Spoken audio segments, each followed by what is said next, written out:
গ্রামের বিভিন্ন পাড়ায় মা দুর্গার মূর্তির পুজো, ঠিক উল্টো নবপত্রিকার পুজো এই গ্রামে। নবপত্রিকা পুজোয় মেতে ওঠেন রায় পরিবারের সদস্যরা। পূর্ব বর্ধমান জেলার মঙ্গলকোটের কৈচর গ্রামে রায় বাড়িতে দুর্গাপূজার দিনেই নবপত্রিকা পুজো হয়। এই পুজো প্রায় 500 বছরের পুরনো। রায় বাড়িতে আগে দুর্গা প্রতিমার পুজো করা হতো।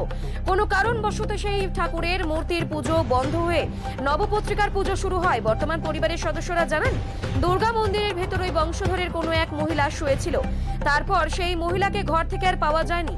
সেই থেকেই বাড়ির লোকজন পুজোর শেষে দুর্গা প্রতিমার বিসর্জন করে দেওয়া হয় গ্রামের একটি পুকুরে। সেই থেকেই রায় বাড়ির দুর্গা মন্দিরে মূর্তি পুজো পুরোপুরি বন্ধ হয়ে যায়। বেশ কয়েক বছর ধরে বাড়ির সদস্যদের প্রচেষ্টায় পুনরায় মূর্তি পুজোর পরিবর্তে নবপত্রিকার পুজো শুরু করেন। পুকুর থেকে ঘটে করে জল এনে মন্দিরে রেখে মা দুর্গার পুজোর 4 দিনে নিয়ম নিষ্ঠা মেনেই আজও হয়ে আসছে নবপত্রিকার পুজো। পুজোর কদিন বাড়ির লোকজন আনন্দ উৎসবে মেতে উঠবেন। এটা কোন গ্রামে কি পুজো, কি ইতিহাস আছে, কি বা কি জানেন বা কি পুজো কি হয়? আমাদের কৈচর গ্রাম। আমাদের নবপত্রিকা বহু দীর্ঘদিনে প্রায় 500 বছর আগেকার হবে। আমরা বাপ ঠাকুরদার কাছে শুনেছি এটা 500 বছর আগে পুজো।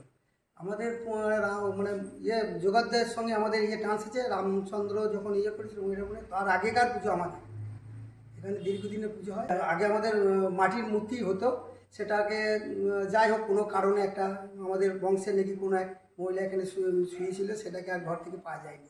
তখন আমরা সেই ঠাকুর আমরা ওখানে বিসর্জন করে দেওয়া হয় এবং আমরা তারপর থেকে নবপত্রিকা আনি। এবং সেই ঠাকুর নাকি আমাদের শুনেছি যে ব্রাহ্মণরা সেই ঠাকুর নিয়ে পুজো করে এবং ব্রাহ্মণদের সঙ্গে আমাদের একটা সম্পর্ক আছে।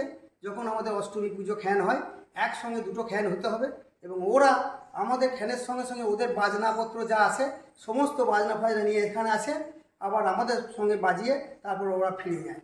তারপরে আমরা আবার নবপত্রিকা যখন বিসর্জন হয় তখন তারপরে ওরা রাতের বেলায় আমাদের বাজনাপত্র নিয়ে ওদের ঠাকুর আমরা বিসর্জন করতে। সঙ্গে আমাদের একটা সম্পর্ক আছে যে ব্রাহ্মণদের সঙ্গে।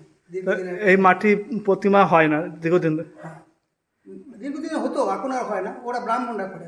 আমাদের একটা বললাম কোনো এক বংশের এক মেয়ে শুয়েছিল, তাকে আর পাওয়া যায়নি।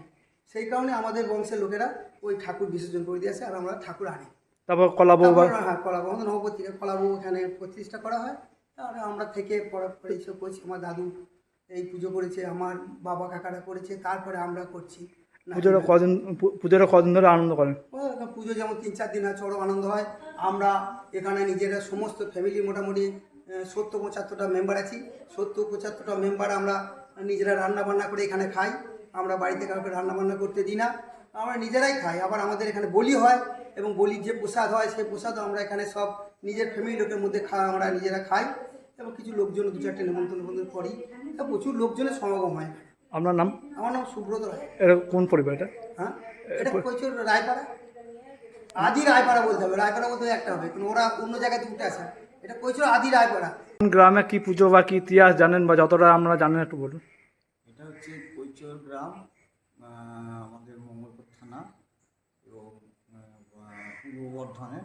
আমাদের প্রায় 500 বছরকার নবপত্রিকার পুজো হয়ে আসছে। দুর্গা প্রতিমা এখানে আসে না, এখানে কলাবউ দুর্গা হিসেবে আমাদের পূজিত হয়। আগে কি মূর্তি আসতো? আগে মূর্তি আসতো, এখন কোনো এক কারণবশত একটা সেই না মূর্তি আর আসছে না। সেই মূর্তি আমাদের জল দিয়ে দেওয়া হয়। সেই মূর্তিটা আমাদেরই বামুনপাড়ায় আসে। তা আমাদের 4 দিন পুজো হয়, এখানে খুবই ধুমধাম হয়। বহু লোক আসে, এখানে পুষ্পাঞ্জলি দেয়, এখানে প্রসাদ খায় এবং 4 দিন 5 দিন আমাদের এখানে রান্না বান্না সব আমাদের যারা সব আছে আত্মীয় স্বজন সবাই এক জায়গায় রান্না বান্না করে খাওয়া হয়। আপনার নাম? আমার নাম হচ্ছে তাপস রায়।